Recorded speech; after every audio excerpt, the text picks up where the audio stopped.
Welcome aboard, it's Captain G. So it's the start of day 3. Warsaw Pact is beginning turn 11. At the end of turn 12, no, it should be behind 10, there, guys. last turn, it should be up there. The U.S.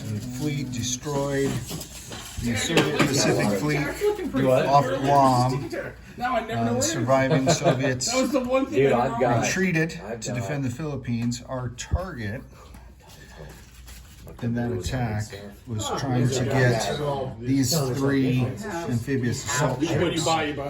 We failed. As I said, the survivors retreated. The U.S. 7th Fleet moved forward, wiped out the few surviving Soviets, and then launched what, for me, in the year plus that I've been playing the game, was the largest amphibious assault that I've seen.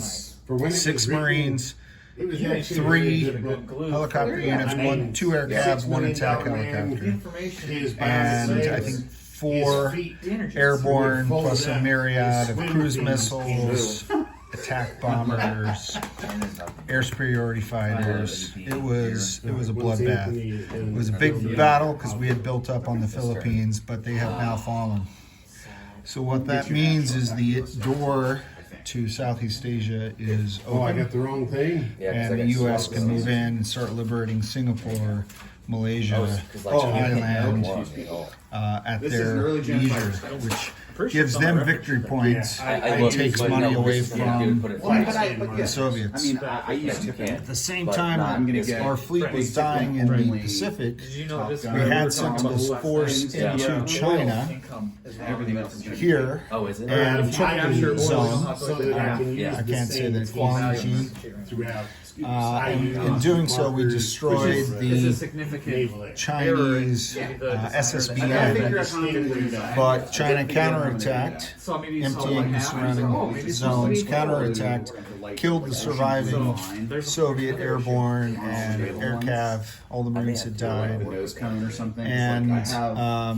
counterattacked with what was left of their fleet. So 1 missile patrol boat was left, and these last Soviet ships in the Pacific were sunk.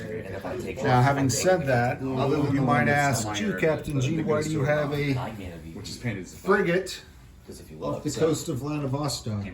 Well, technically that was a captured Chinese frigate that I took when I captured their port. So you can they either escape, you capture them, or they're scuttled. And I captured the frigate, and then when they retook it, the frigate escaped. So now we'll see all eyes, for the Soviets at least, are here in the north against China as Knights Templar and I face off these final couple rounds. For the rest of the world, who would do such a thing? Our Soviet allies control everything from the Himalayas over to the deserts of the Middle East. India, all the I countries, India, Iraq, Iran, and former Pakistan, I guess. There's war here in Syria. The U.S. is built up in the Middle East, Saudi Arabia. They're maintaining their fleet here, which has been very impressive. The U.S. Navy. I gave my backfire bomber from the Pacific to my Soviet partners so they could put some additional pressure on the U.S. fleet. This is much smaller than it was, but it's still too big for comfort. In Africa, wars raging between South Africa and Angola, and now you see China starting to expand, getting some victory points there. And as we turn to the battlefields of Europe, back and forth, they've had 20 nuclear fallouts.